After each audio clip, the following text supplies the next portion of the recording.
More Pacific Islander greetings. My name is Kevin Niuatoa and I'm with the Pacific Islander Wellness Initiative. In celebration of Asian Pacific Islander Heritage Month, I would like to invite you, join me as I show you the process of what many have come to know as leis. A little bit of history about lei making. It actually varies from region to region, so depending on what Pacific island you're from, there's a different name for it. So for the common name here in the United States is lei because of the Hawaiian lei, which is the floral lei making that we're so used to seeing all the time. But in the Samoan culture, it's known as ula. Can you say ula? The more proper term for ula in the Samoan culture is fa'asolo. In Fijian culture, it's known as a salu-salu. And then you also have the Tongan culture, which is known as a kahua. So today, I would like to show you two different styles of ulas. So even though the names are different, the concept itself remains the same. A fa'asolo, or a Hawaiian lei, is used to show signs of appreciation, to show signs of love, and also for a loved one, friends. A lot of times we see them during graduations. We see them often in birthdays, but it's definitely our way, our island way of saying we love you, we appreciate you, and we celebrate you. So in that sense, I would like to go ahead and show you our first lei, or ula. It's a ribbon lei, or a ribbon ula. Normally you'll see these in two colors. And here, I just added a couple to layer it, but the concept itself remains the same. So with the ribbon lei,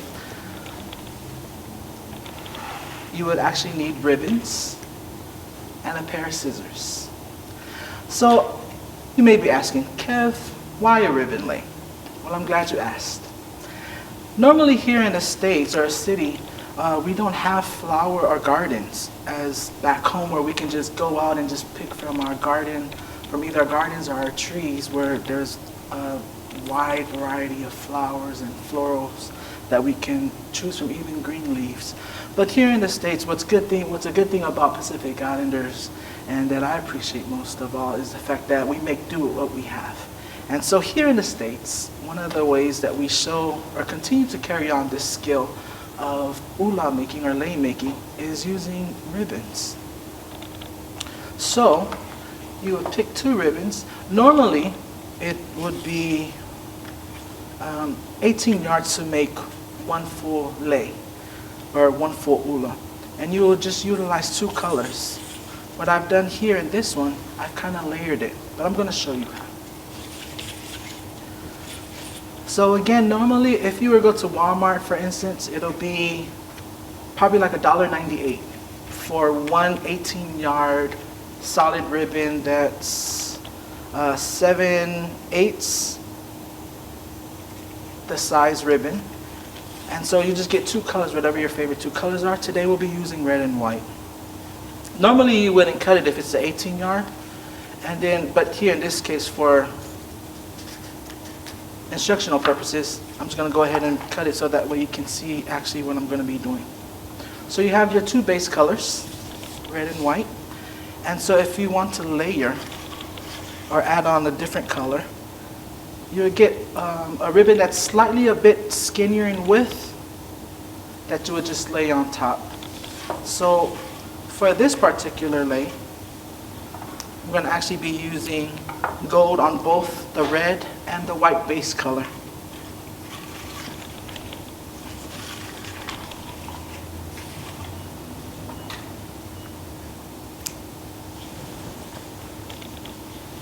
Alright. So you'll go ahead, you'll layer the gold on top of the red, and then you'll layer the gold on top of the white, like so. One thing about ula making or lei making is that it calls for a lot of attention to details. one thing that I appreciate about this is the fact that it causes me to stop and slow down, which ties in a lot with my mental health. To be quite honest, this is actually one of my self-cares, is actually making ulas for just for different occasions. The reason why is because it's a process that's not rushed, and you can't rush it. And if you do rush it, you can tell that the product that you made, the end product, was rushed. So it causes you to slow down. It causes you to focus. And it also causes you to pay attention to detail. So, like so, normally, depending on how you want your design to come out, I actually want my gold ribbons to be on the outer part of the lei, like so. And with that, I have to make sure that the gold ribbons are inside. So what you do is at the one end, take a shaka, which is a Hawaiian way for hang loose, and you'll measure from tip to tip. Then you go ahead and just tie that up. And that'll be your point of departure, starting point. So now we'll separate them. We'll have the white on my right, your left, and the red and gold on my left, your right. So you make the loop of the red, which is on your right, my left, and then I'll just take the white and gold ribbon, wrap around. I'll wrap it around the loop, and then I'll fold it in and insert it into the red loop, like so. Don't worry, you're probably like, oh no, Kev, this is like way too difficult. Don't fret. I'll show you a couple more so that way we can get used to it. Again, the beginning of this is normally the most tedious, but right when you get the hang of it and start doing it, it'll be no problem at all.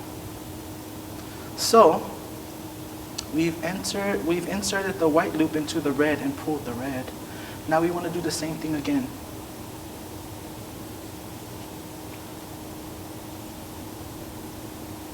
You'll take the red and insert into the white. And at the same time, because you're going to be using both hands, pinch using your thumb to hold the part that's already been woven. And now you're going to pull again. And then you'll take the white part again. You'll insert into the red loop, push up, and then you pull on the red, tightening it. Do it a couple more times. Insert the red into the white and pull.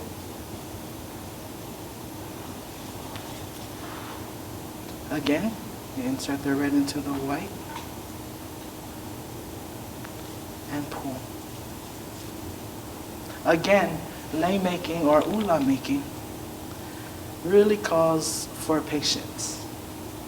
It calls for you to be focused, and it's not meant for you to be rush through, unless you're making like 100 in bulk. But for the most part, lei making is as simple as breathing. Again, we're taking the white loop, inserting into the red, and pull. Now in the beginning, it looked kind of weird and off, but now, as you continue, you see the pattern coming out. I know I told you that I tried to get the gold on the outer part of the ribbon, but in this case, I messed up in the beginning, which is okay, where we have a different pattern, but the same concept. So depending on how you want your pattern, it's dependent on how you position the ribbons in the beginning.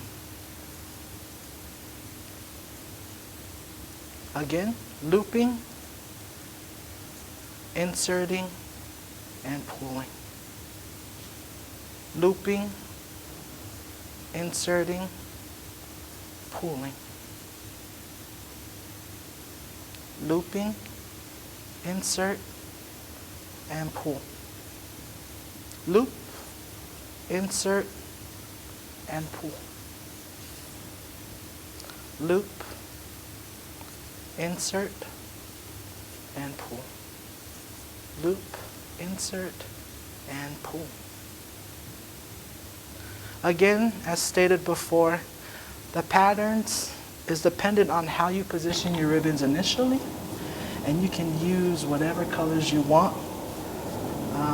A lot of the times, I believe on YouTube, you can find how-tos using the basic 2 colors. I just wanted to up it a little, just in case, especially with Mother's Day around the corner. That way you can have like your little fancy ula when you present it to your sister who's a mother, your grandmother, even an aunt. And again, it's very easy to do, very simple. So when you come to the end of the ribbon, let's see here, when it's almost going to be finished, what you do is that you take it, loop it, insert it, and you pull, but you pull it all the way out. So that way it remains you can still carry on with the consistency of the lei or the ula. And then for this part, you just fold it up and tie. And then that, my friend, is how you would make a ribbon lei. So again, 18 yards would be the length of one typical ula. That's what I usually make, is 18 yards, and it's $1.98 at Walmart. So to make one lei with two-tone color, with 4 different colors, you're spending no more than $7 just to make one lei. So to finish off this one, as I said before, we have it out. I'm just going to just tie the ends.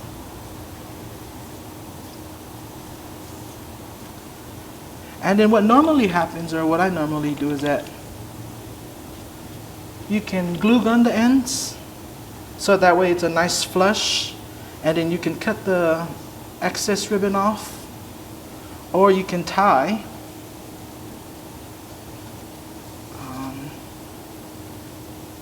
the ribbon itself to connect the ends.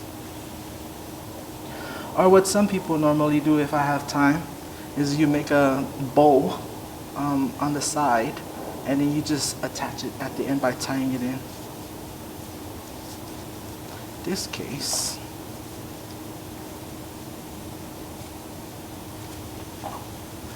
and then that's how it would look.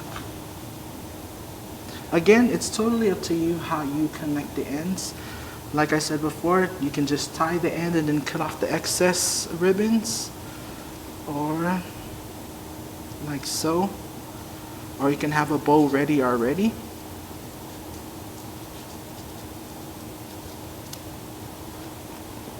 And then you can decorate the ends by snipping the ends into points, or you can cut them at tips, at an angle to have tip ends. Totally up to you. Once again, with this type of lei making, creativity is limitless. So the more innovative you are and creative you are, the more creative it'll show in your ula. So that's one of the styles of ulas that you can make, and you can use as a gift to adorn a friend, a loved one, or a relative for any special occasion. Alright, so one of the ulas that are very common in the Samoan culture is known as an ula lole. Can you say that with me? Ula lole, which pretty much translates into candy necklace or candy lei, since for most of us, We understand these all to look like a lei. So with this, you would need ribbon. You would need your candy of your choice and a pair of scissors. For me, a lot of the times you would see candy leis that are made out of saran wrap as ways to hold the candies in loosely, and then you tie them on the end. But this specific type of style of ulalole, I call as ula akoroa, or a centipede style necklace. And the reason why is because it ends up looking like a centipede, but it's not using any wrappers. It's just pretty much just tying. Again, it's very simple materials, but again, it causes for a lot of patience, a lot of focusedness and creativity. So you'll start off by candy. Normally I would do Werther's because this is my favorite. And then the colors are very nice too. So you can use any color ribbon. And the candies itself are in gold wrap. So you would take a bag of Werther's is about $9, $9.98 plus tax. So you're spending no more than $11 to make this necklace. So you'll take these, and because I've done this so many times, I have it down to a science, right? Too bad they don't have degrees in lei making, huh, for ula making. But nevertheless, you would need about 80 to 90 pieces of Werther's. Again, some people, I've used double bubble, which are any candy that has wrappers on both ends, so that way you can tightly secure it with a ribbon. So with the Werther's, you need about 80 to 90 pieces to make one full lei, or one full ulalole candy necklace. And then with the ribbon, this particular style that I do is that I just use one ribbon and I tie the whole way through around. So that's why it's such a long ribbon. I don't normally measure, and a lot of the times when we do these things, it's by eyesight, right? So we'll just go with it. If there's any excess, we'll just snip it off, and if it's not enough, normally we'll just join it with a new strand. So for this, to start off the tie, you will take a Werther or the candy of your choice to have two ends. Make sure it has two ends because you're going to need the ribbon to tie both ends. Take one. You'll take one end of the ribbon. You'll take it and just tie it on.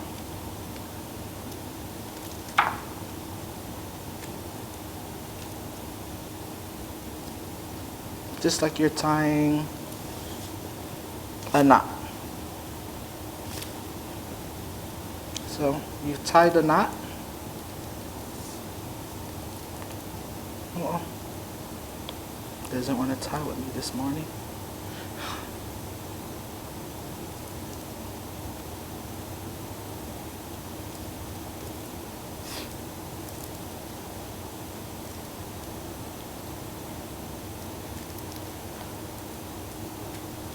So you'll tie the knot and secure it by, it does not want to tie, by safely securing it onto the wrapper.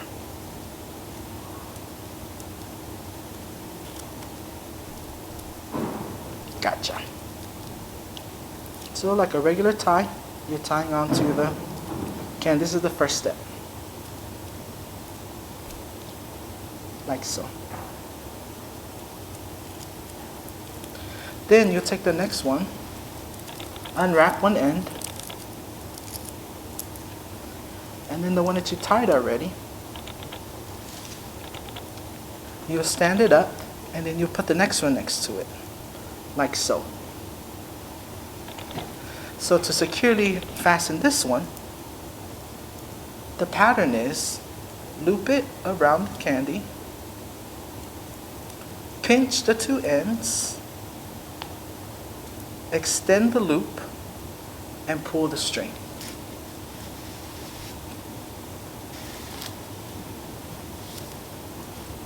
And then you'll tighten.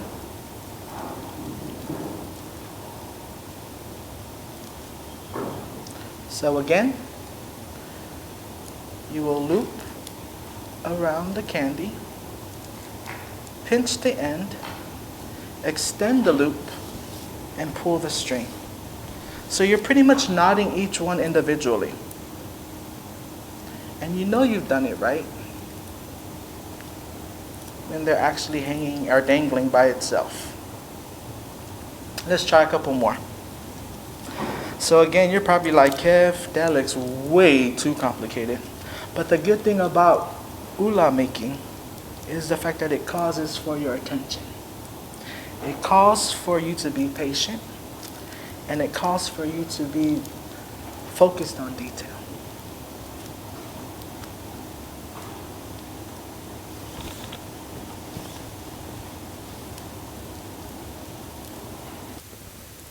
Okay, so again, you'll take a candy, unwrap one end, don't open it all the way, just enough so that way you can tie it on.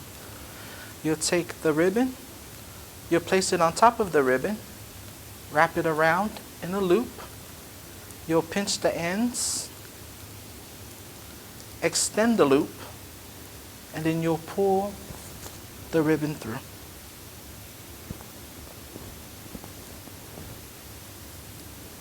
And then you'll tightly secure the ribbon.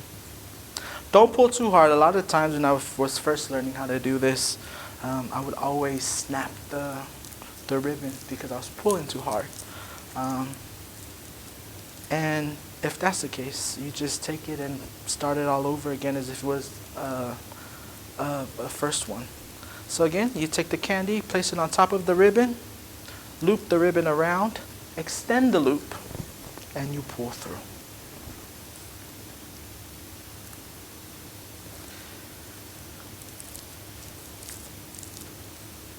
I've been doing a lot of candy lei or candy ula making necklaces for quite some time. Normally we grow up doing it for our relatives when they graduate from school, or if it's like a special event at church, especially for special holidays, Mother's Day, Father's Day. We have, it's like Children's White Sunday, where we honor the youth and they lead services for those of us who are affiliated with the denomination. But yeah, when I first learned how to do this, and this would be a good moment to honor a few Pacific Islanders who've made a difference in my life. I actually learned how to do this because we were actually making candy leis for a special event that we had at church. And so I would like to honor, for Asian Pacific Islander Heritage Month, I would like to honor the women, the mothers of First Samoan Congregational United Church of Christ, Light of Life. And this particular skill was actually taught to our youth by one of the mothers, Elena Tuyo, and also Ngaole Malila Yafa, who I would like to name, who were two of the few that taught us how to do these. And we did it all night. I can remember the first time. It was very tedious, but the style that we did, we actually didn't connect it. We just wore it down like a long, what we would Hawaiian leis look like. It's like a Hawaiian mighty lei, like a tea leaf lei. But I ended up deciding to connect it to make it circular, just to be different. And so that's how we ended up with the centipede lei. Again, there are different ways of knotting and tying them together or connecting them, but this is just the way that I picked up. I also know that you can braid it using 3 strands of ribbon as well. But for the most part, I find this to be a little bit more easier and faster for me. So as you're trying to get the hang of laying the candy on the ribbon, rolling it, looping it around the wrapper, pinching the wrapper, extending the ribbon, and pulling. Before you know it, you'll almost be done.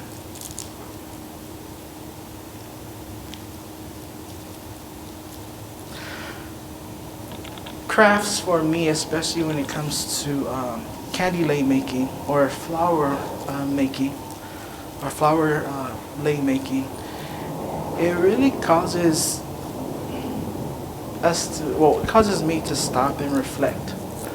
It causes me to, and it helps a lot with my mental health, because that's sometimes you don't be so busy in life that you don't have time for yourself.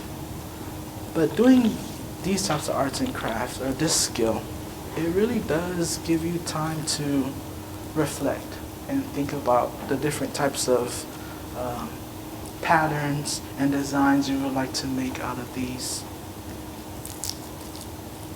So that's what I really appreciate about it.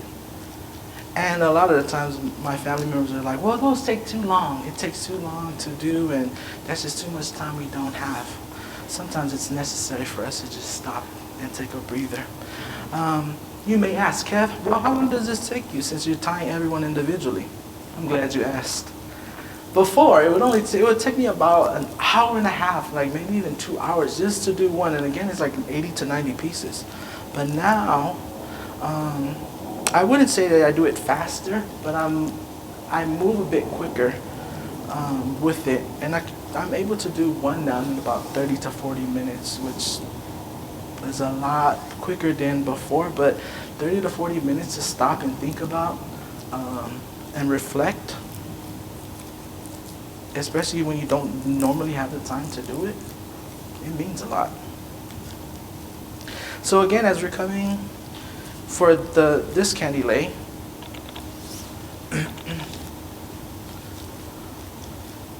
you're just looping again, you're unwrapping, laying it on top of the ribbon, pinching the ends, extending the loop, and pulling to fasten and secure. Again, you're unwrapping, laying it on top of the ribbon, pinching the two ends, extending the loop, and you're pulling the string through. And then you pull to fasten and secure. Now, remember how I said normally I use a very long strand, so that way I don't have to keep on cutting. I'll just use the whole one that one strand to tie everything together. So when you're connecting and you're about to come back around, what you do is that you unwrap the other end, you lay it on top of the ribbon, loop it around, extend your loop, pull the string through, and then you fasten to secure. Then you do the same concept again. Unwrap the end, lay it on the ribbon, loop around the wrapper, pinch the two wrappers as you extend the loop, and you pull the string to fasten and secure.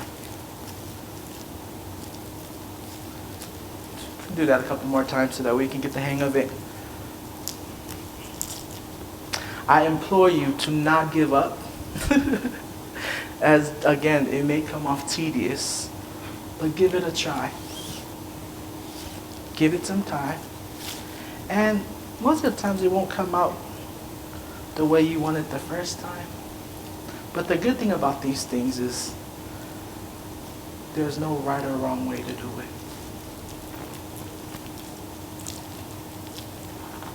Actually, what matters most is the fact that you put your time and effort into making something beautiful to honor and celebrate someone that you love and appreciate.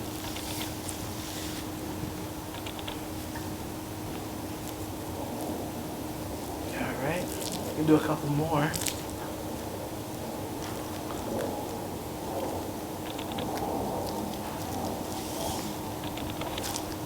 So again, there's many ways to secure the wrapper, but this is just the way that I found to be very convenient and easy for me. All right, so you lay on top, wrap the ribbon around the wrapper, pinch the two ends together, extend your loop, and pull the string through to safely fasten and secure. And then it'll come out like this. So you're wondering now, after your 80 and 90 pieces are done, you should have something like this. And the concept again is a ula akolua, or a centipede necklace, because it gives off the vibes of a centipede. So this one I haven't finished yet. I'm going to be finishing with you. So again, the same concept as I close out the last few candies from the other end. Open up the wrapper, wrap around the wrapper that you open, pinch, extend your loop, and pull. Again, open up your wrapper, lay over your ribbon, wrap around, pinch, extend your loop, and pull the string through. And as you come to the very last one, which is the beginning of the necklace, it's the same concept. Lay the wrapper on the ribbon, loop around, extend the loop, and voila, you have yourself a ula lole. So for these, normally you can just leave them as it is, or you could be fancy and make yourself a ribbon. So using the same material, you ain't got to go nowhere. I'm going to show you how to make a quick ribbon. So the two ends to the necklace, I just tied them so that way we can have like it's not dangling, and I'll show you what we'll use those for afterwards. The leftover ribbon that you have, just in case your excess was a lot, I'll just take them.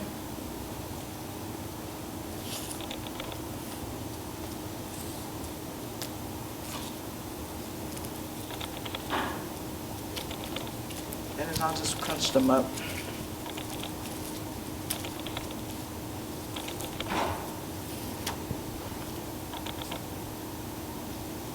Like so.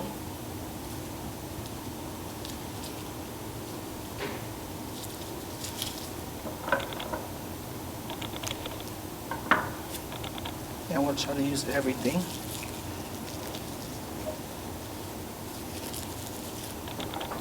And then you'll just cut the ends.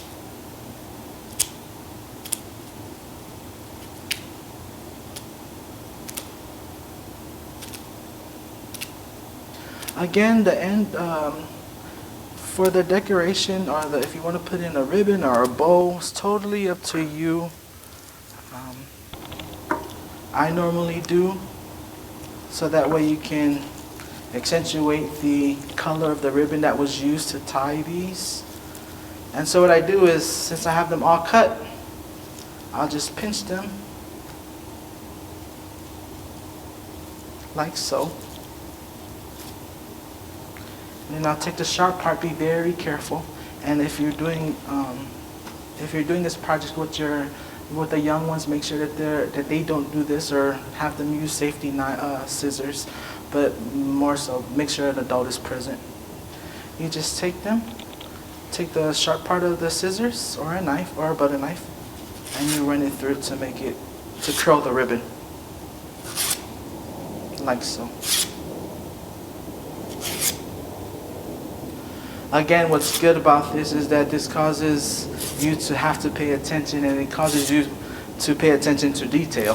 Because what you don't want to do is give away a candy lei or a lei period that's not up to your criteria, or your standards rather, or something that you don't like. So the same for the other side. Just run the sharp part of the scissors to create curls out of the strands. And then I also found it a good hack is that the way that the ribbon curls in is where you would actually put the knife at, or the sharp part, because then it'll curl quicker and it'll curl tighter. So we're looking for tight curls.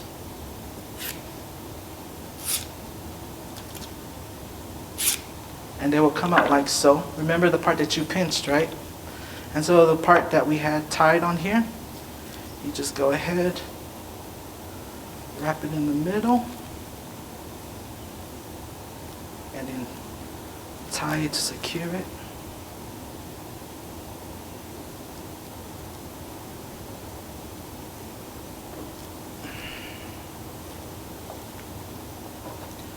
And then I normally would tie that to, or would curl it to.